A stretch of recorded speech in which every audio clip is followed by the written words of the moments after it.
3 decades and going strong, Biograss Sod Farms. It really is greener than it looks. A leader in leasing medical equipment, MedOne is unique in its field, and headquartered in Mid-Velvet, salvaging shipwrecks in the Dominican Republic, Deep Blue Marine is a worldwide player. Utah Business Matters is next.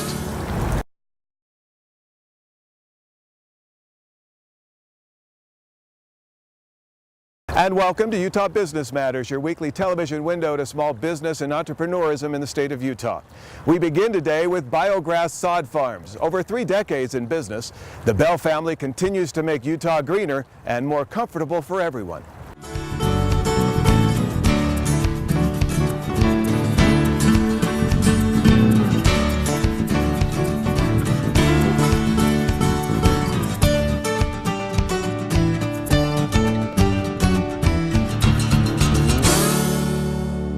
Back in 1979, our family was looking for a business to get into to generate some cash flow to send 3 boys through college. So it came down to a Baskin-Robbins franchise or a sod farm. We chose a sod farm.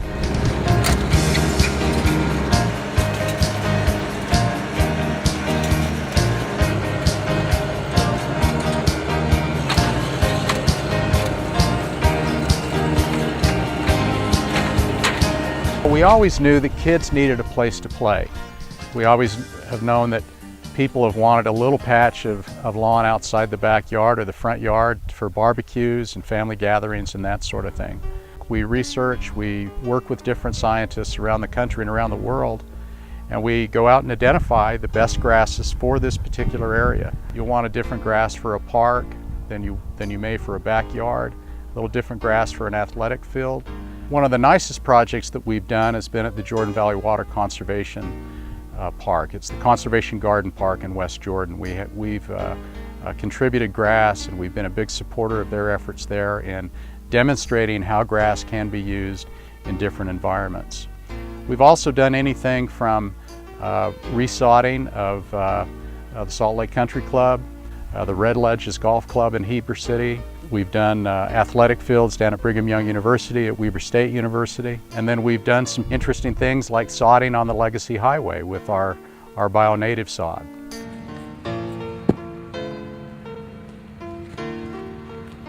If it's purely for aesthetic purposes, we try to find them the best mix that we can grow that's going to have the least amount of water, least amount of fertilizer, and the least amount of mowing.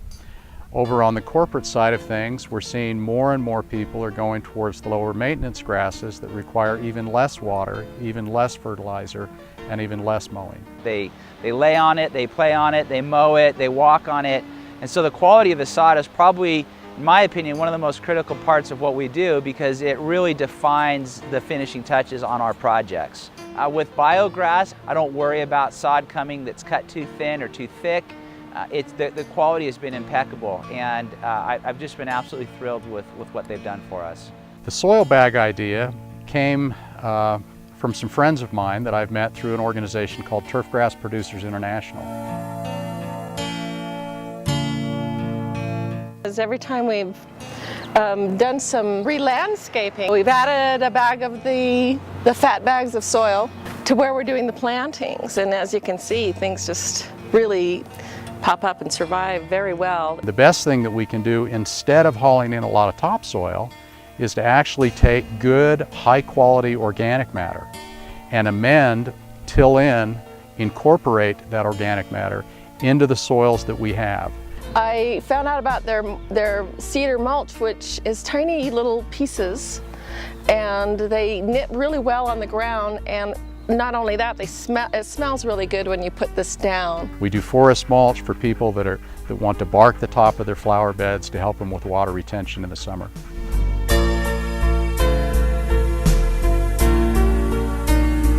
We have some innovative products and services that we offer, but obviously those don't mean anything unless you have customers that believe in the products and want you to perform those services for them. And without them, you know, we wouldn't have been around for the 31 years that we have been in business. And we have customers that come in that live in condominiums and they want a little grass patch out back to enjoy, all the way to full high schools and golf courses. We do everything from 2 or 3 pieces all the way up to several semi-loads.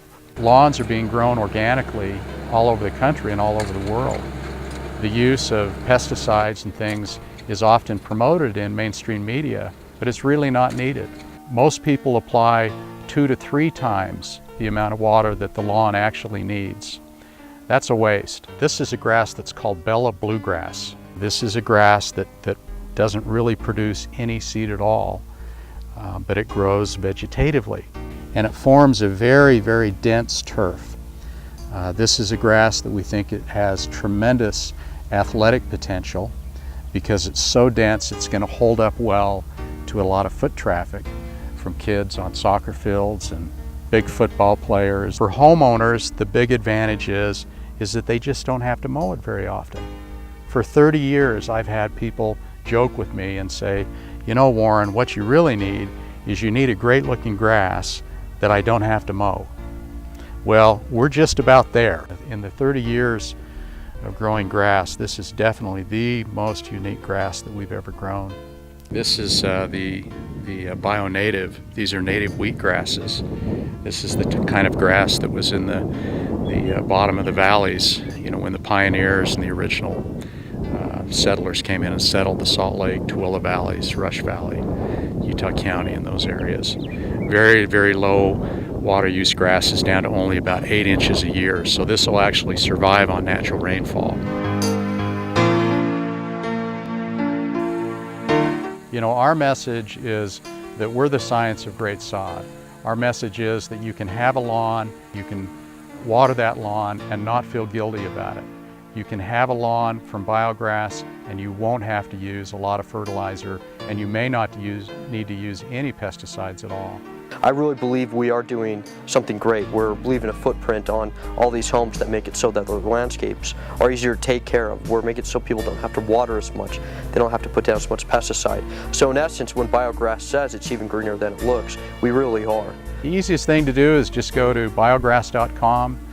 They can look at all of our products that we have there. We have a lot of instructional information there, helping them from selection of grasses through preparation of the area that they're going to be sodding or seeding. They can look at our soil there as well to give them some recommendations and some ideas on how to use that. And then you can always give us a call on the phone. When we come back, MedOne Capital makes a national mark leasing equipment. Stay with us.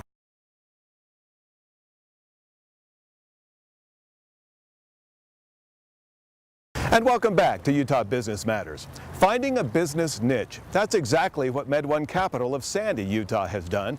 They lease acute medical care equipment, and they are now known as national leaders in the industry.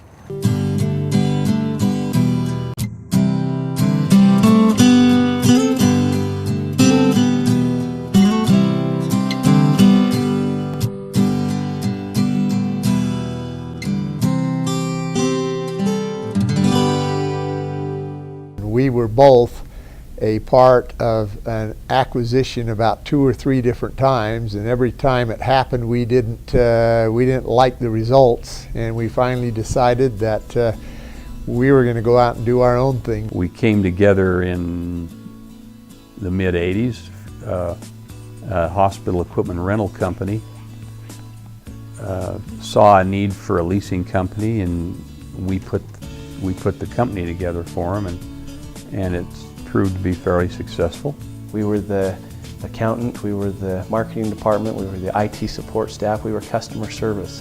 You start out with two bags. One is an empty bag of experience, and one is a full bag of luck. The idea is to fill the bag of experience before your bag of luck runs out. The old saying was, if 24 hours wasn't enough time in the day, then work nights. We decided that we would adopt the philosophy that we are all about making medical equipment available, and whatever it takes to get equipment into a hospital, that's what we're going to do. You can go anywhere and lease equipment. You can lease cars, you can lease copy machines, desks, furniture. What we found was our little niche in the medical industry. We only do medical. We do critical care equipment. Basically items that keep people alive, ventilators, infusion pumps, small movable items that every hospital has. Of the 5,000 5,000 to 6,000 acute care hospitals in the country. We do business with over 2,000 of them. It's not uncommon for a hospital to request of a manufacturer that they contact us to provide the leasing services. If a hospital needs new equipment, we can provide that. We have a significant inventory of used equipment that they can purchase. We also rent equipment. Sometimes we do get equipment back, and most leasing companies, if they get equipment back, they have no idea what to do with that equipment.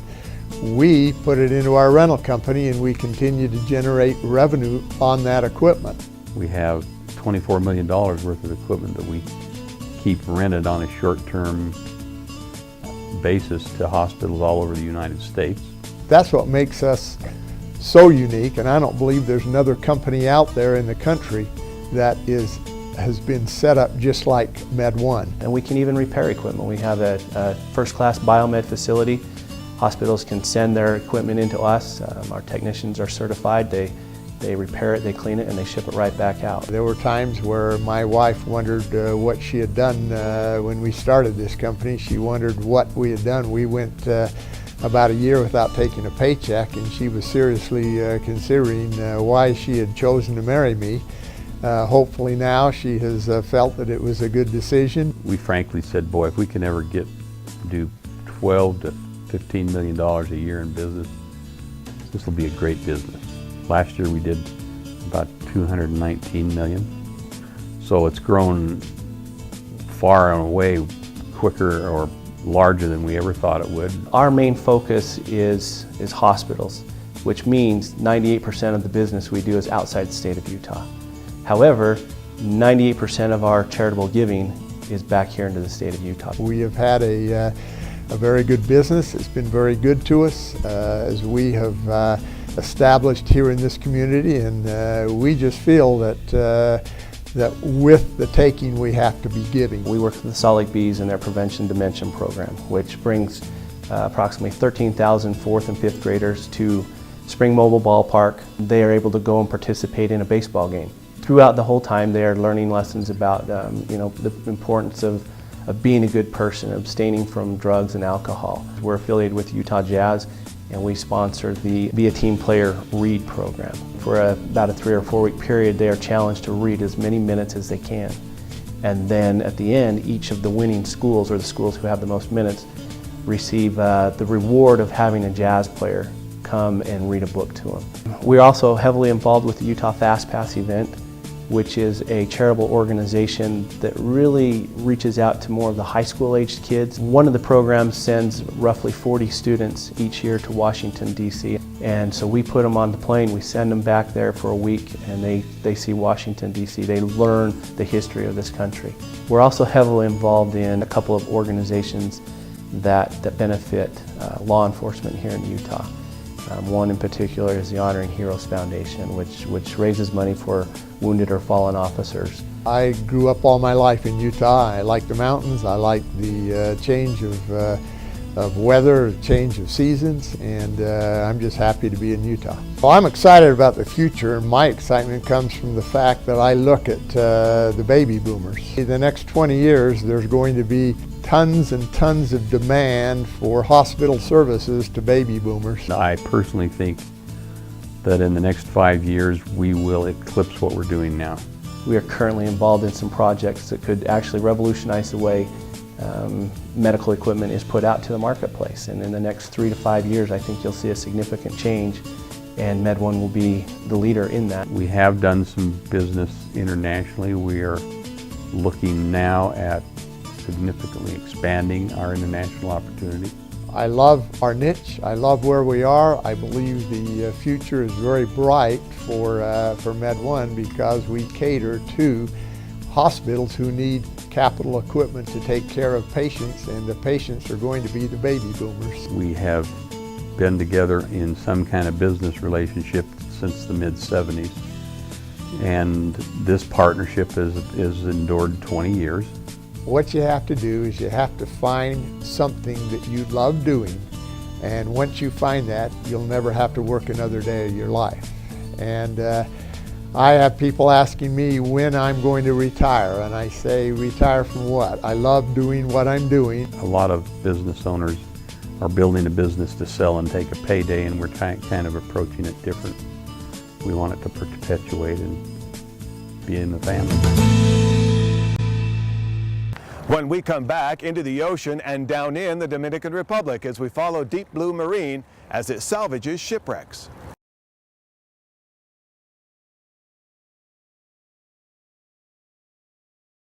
And welcome back to Utah Business Matters, your weekly look at small business in Utah and what it takes to make that happen.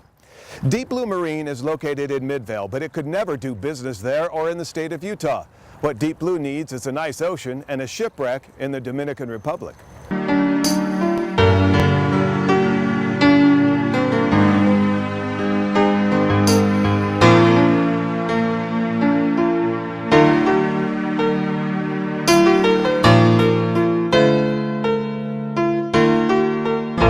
I've known Randy since he was in grade 10 and I was in grade 11. We had a basketball tournament in Calgary, which was about 300 miles away in the middle of the winter in northern Canada, so we put the roof down and drove to Calgary. I hadn't seen Randy for quite a few years, probably 10 years since I'd actually seen him. And I said, you know, I think you need a media guy.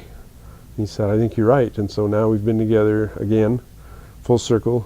You know, 5 years we've been together now. Wilf and I have done a lot of crazy things together, and so when it comes to doing a business like this together, it just sort of seemed to fit our MO of how we do things. And I know I can trust Randy. And it's greater to be trusted than to be loved. But I also love him. Today, as we drive up and down the road in the United States, if you got something, it came by truck. When this country started, if you got something, it came by ship. What created America as it is were the ships that came here from France and Spain and England and all over the world.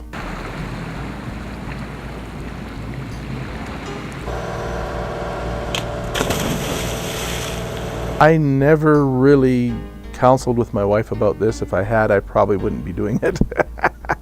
She's one of those ladies who really, really, really likes to know there's a paycheck coming. And this isn't one of those businesses where there's going to be a paycheck coming every month. Sometimes we go months without income. Investing in our company is almost like a lottery ticket. We have a lot of risk in our company financially, but the potential for reward is not only substantial, but it could be exponentially so. We find a lot of these treasures, we find a lot of the coins, but we're still looking for what people call the mother lode. When we find a shipwreck, we find sand, rocks, and coral. And we'll get magnetometer readings, we start excavating that sand, and pretty soon we start finding the artifacts and the stuff underneath it. And there are people who have gone in and have abused the countries that they're in to absolutely ravage a wreck site just to find the treasures. We of course approach it from a totally different standpoint. We have an archaeologist on board and we look at it as an archaeological recovery. There are people who look at what we do and say, oh, you should leave that stuff for posterity. Who's going to see it? What posterity? More people have seen these artifacts now because we brought them up than anybody would have ever imagined. And if we leave this stuff laying in the bottom of the ocean long enough, there'll be nothing left. Nature just reclaims everything. We've lived in Utah now for 24 years. My 22-year-old daughters were born here. My oldest daughter was born in Canada, but this is the only place she ever went to school. And then we got the nod to go to the Dominican Republic. We've been there ever since. And the first ship we brought in was a ship from the Revolutionary War. Not of the Dominican Republic, but of America. She fought in the Virginia Capes. She fought in Pensacola. She also fought in the Battle of the Saints and fought in the Mona Passage Battle. That particular ship, Le Scipione, sank October 18, 1782. And when we finished it, the Dominican government offered us our own contract, which we took.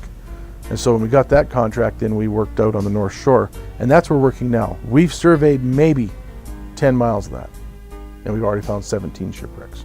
Treasure means different things to different people. When you are working on this shipwreck, and we found on the Scipion that Wilf was talking about, probably one of the first mechanical pencils ever made.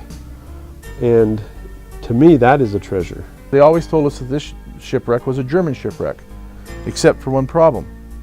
This button, when you see a really good one, is an American Army button. This is not a German button.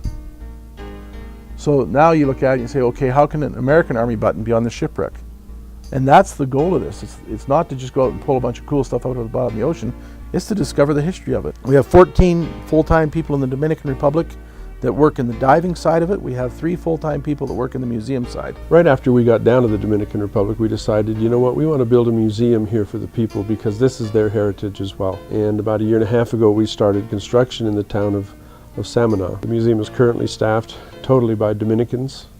We provide a living for those families, and we're committed to being there. It also shows the people that we are the company that came down there and gave back. So our overhead right now is about $80,000 a month to run the entire company. And that's not too bad. There's other companies out there doing what we do who spend that much a day. There's one wreck site that we're on right now. I dove it, Randy and I dove it with my daughter Carrie. And we found 17 cannons there up in the shore break. That's just astounding. 17 cannons, 250 cannonballs, all laying there, French made in the early 1700s. Any guy who's been in business who will really tell you the truth will always say it took him longer than he wanted it to. And that's certainly the case here. In the world, there might be 10 people who know how to do this business. It's not just finding the shipwrecks. It's having the right equipment, it's having the right people. Then once you get the shipwreck, it's getting the artifacts in and then preserving them. We are probably yet 2 years away from being in a positive cash flow. And yet we're pulling up gold and silver almost every day. When you dive, you uncover an artifact, maybe it's a coin, maybe it's a comb, maybe it's a pistol, whatever, that belonged to somebody. And that person had a life. To me, it's a story that just has to be found out and spread. I would like to build one major museum here in Utah. I would like to build at least 1, maybe 2 traveling exhibits. 9 out of 10 people who see us do what we do and see the stuff that we do say, you are living my dreams. And it is very exciting. It's a very romantic business. But this business is not for the faint of heart. Wilf and I both have a goal of turning this over at some time, maybe to our children or certainly to the next generation. And it's our goal to turn over a very viable, effective business consisting of museums and of history. The ocean's a funny thing. She's a pretty hard taskmaster. She'll give it to you, and if you don't respect it, and if you don't take the gift it gives you, it'll take it back. That's the story that we want to leave with people, that years from now, that everything that we brought up was a treasure because of the story that it tells. When we come back, a look to next week.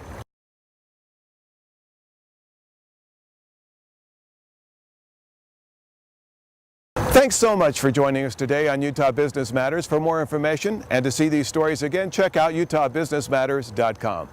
Next week, a man who lost everything in Hurricane Katrina came to Utah to find his success in small business and found it in sustainable and emergency housing. And remember to buy local first, buy Utah first. Small business, it's what's happening in Utah.